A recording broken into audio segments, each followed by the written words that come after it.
Good evening. Welcome to South Asia Newsline. I'm Yeshi Chonsom. Here are the top stories we are tracking for you on Monday, the 21st of September. 8 lawmakers suspended from Parliament after uproar over farm bills in India. Activist raises concern as Pakistan plans to turn Gilgit Baltistan into province. And former Sri Lankan President Sirisena rejects allegations over Easter Sunday attacks. And now for all the details.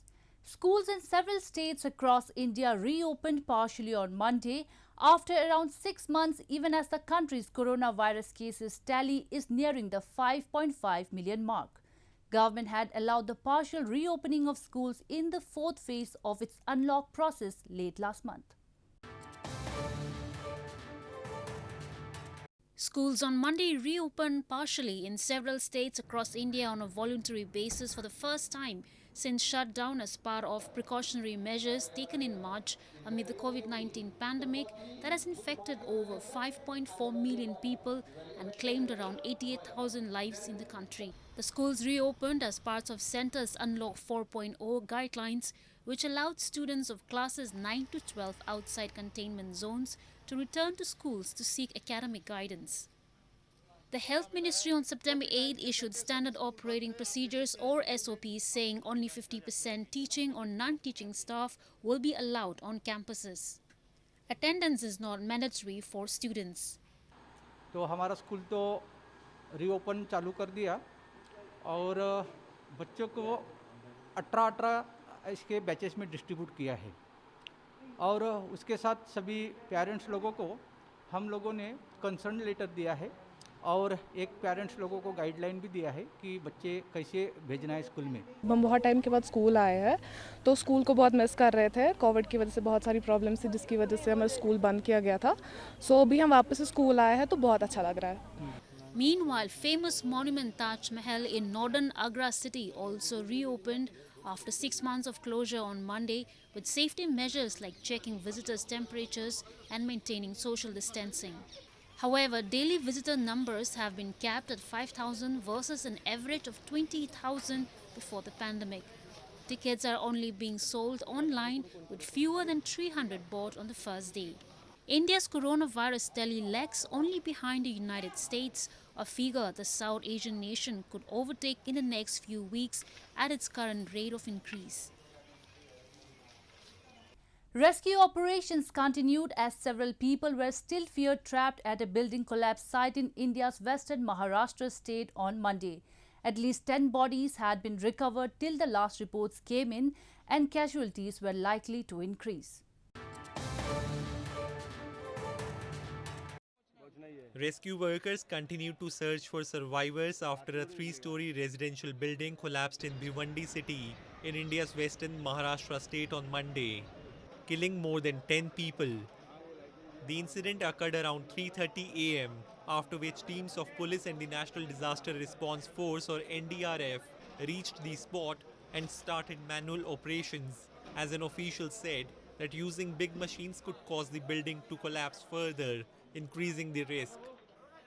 Around 30 to 35 people had been rescued and rushed to nearby hospitals, while rescue workers combed through wreckage to search for more than 20 people still feared trapped till the last reports came in. आप देख रहे होंगे कि जो ऊपर की जो ये राइट साइड की बिल्डिंग पूरे जो स्लैब्स हैं वो टिल्ट हो चुके हैं, झुके हुए हैं, और ये भी पूरा स्लैब्स जो कि पिलर्स पे हाफ पिलर्स पे अटका हुआ है, इसके अंदर रूफ बना के जाना ये बहुत कठिनाई का काम है। इसके अगर ये कोलैप्स हो जाएगा बीच में तो उस बहुत दिक्कत हो जाएगी। Indian Prime Minister Narendra Modi in a tweet offered condolences and said all possible assistance is being provided to the affected. Building collapses are common in India, particularly during seasonal monsoon rains, due to old and shoddy constructions. The cause of the incident in Bhiwandi was, however, not immediately clear. The upper house of the Indian Parliament adjourned for the 5th time on Monday due to incessant protest against the suspension of 8 opposition lawmakers over the ruckus a day earlier. The Rajya Sabha saw unprecedented ruckus over agriculture bills on Sunday amid unruly and aggressive protests by opposition members. A day after the upper house of the Indian Parliament saw unprecedented ruckus over agriculture bills, Rajya Sabha Chairman Venkaiah Naidu on Monday suspended 8 lawmakers for unruly behaviour in the House. He stressed that opposition members must introspect as their conduct brought disrepute to Parliament. On Sunday, some opposition lawmakers raised slogans, tore documents and tried to grab the Speaker's microphone in Rajya Sabha before 2 controversial bills were passed by a voice vote. India's Parliament on Sunday passed 2 farm bills the government says will make it easier for farmers to sell their produce directly to big buyers, despite growing protests from opposition parties. Indian Prime Minister Narendra Modi on Monday said the proposed farming laws are historic and necessary for the country to move forward, while he also took a dig at the opposition for instigating farmers with lies. नए कृषि सुधारों ने देश के हर किसान को ये आजादी दी है कि वो किसी को भी कहीं पर भी अपनी फसल, अपने फल सब्जियां अपनी शर्तों पर बेच सकता है। अब उसे अपने क्षेत्र की मंडी के अलावा भी कई और विकल्प मिल गए हैं। Meanwhile, farmers and political parties in India took to the streets on Monday against the farm bills, which they call is anti-farmer. According to opposition parties, farmers' bargaining power will be diminished by allowing retailers to have tighter control over them. Moving on, activist Amjad Ayub Mirza has raised concerns over Pakistan's announcement to give provincial status to Gilgit Baltistan. He said the move is aimed at influencing voting during the upcoming elections in the illegally occupied region and merge Gilgit Baltistan into Pakistan. Activist Amjad Ayub Mirza has said Pakistani Prime Minister Imran Khan's announcement to elevate Gilgit Baltistan to the status of a full-fledged province is just carrot and stick policy. Mirza said Pakistan wants to illegally subsume Gilgit Baltistan into Pakistan and the move is aimed at influencing voting in favour of Imran Khan's Pakistan Tehreek-e-Insaf party during the upcoming elections in the region. He argued under the current circumstances, even free and fair elections are impossible because of the draconian Schedule 4 and Anti-Terrorism Act, which are used to crush civil dissent in the illegally occupied region. They should abolish the Schedule 4 that deprives all the citizens of Gilgit-Baltistan from freedom of speech. And finally, they should stop all land grabs. They should stop the construction of the Amir Bhasha Dam, and they should, take other steps towards restoring human rights in Gilgit-Baltistan. But that is not the case. Gilgit-Baltistan has witnessed regular protests over alleged human rights violations by Pakistani forces to muzzle dissent in the region against the China-Pakistan economic corridor. Activists have long raised concerns over rampant destruction of natural resources through the so-called development projects by Pakistan. They blame that any voice of dissent that seeks to resist the exploitative agenda of Pakistan is muzzled with force. In news from Afghanistan, responding to recent remarks by U.S. President Donald Trump that United States is doing well in Doha talks, Afghan Foreign Ministry said the Afghanistan government has a place in the peace process. The ministry said it has full contact with issues arising at the negotiations and is moving forward its activities based on that.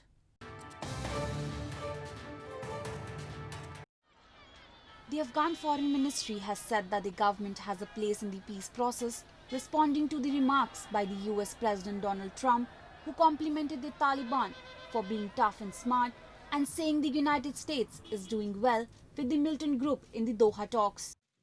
Trump at a news conference asserted that the United States is dealing very well with the Taliban and said it's been 19 years and even the militant group is tired of fighting in all fairness. Trump also stressed that the number of U.S. forces in Afghanistan will be less than 4,000 in the near future.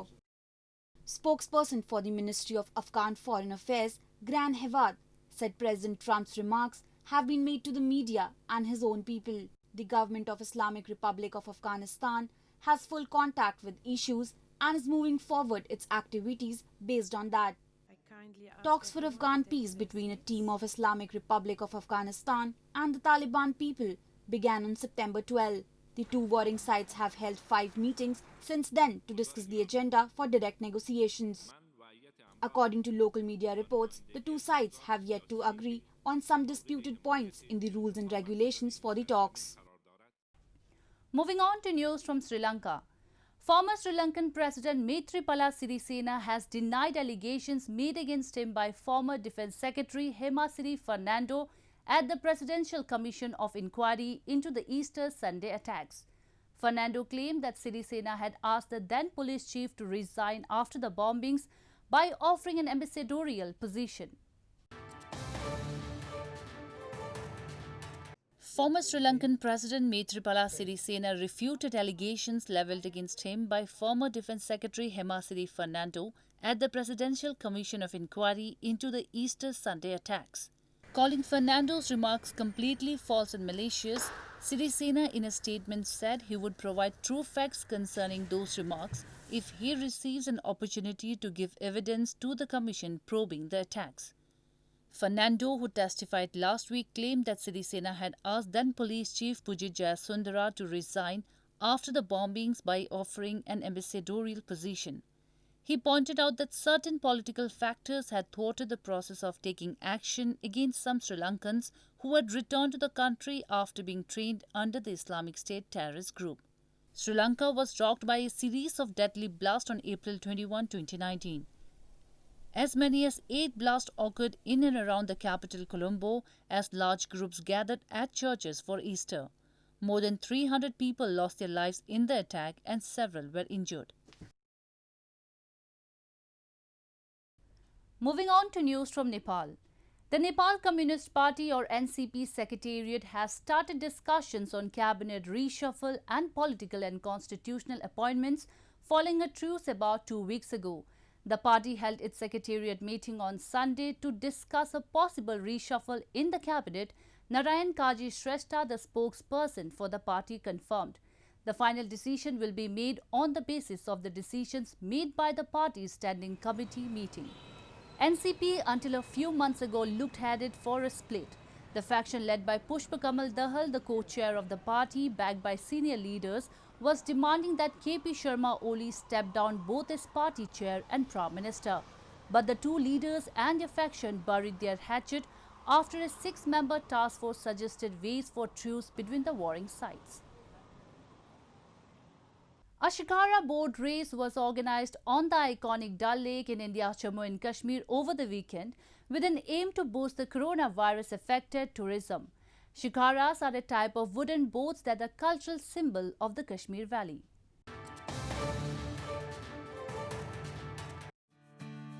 Indian Army organized a Shikara boat race on the iconic Dal Lake in Jammu and Kashmir's summer capital Srinagar on Sunday.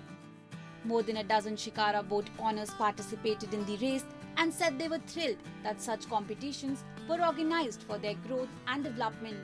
The aim behind holding the race was to give recognition to the Shikaras and boost tourism in the valley.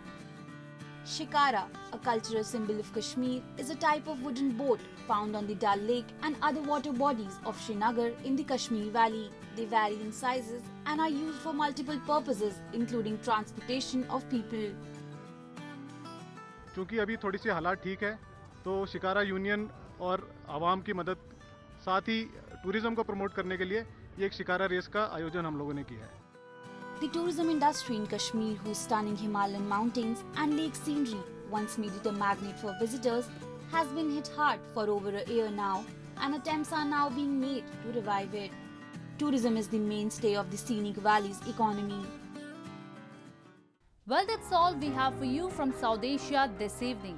Now our viewers can watch the show on SouthAsiaNewsline.com. You can also visit us on Facebook.com/AsAsiaNewsline and follow us on Twitter @AsAsiaNewsline. That's all in tonight's edition. We'll see you same time tomorrow. Good night.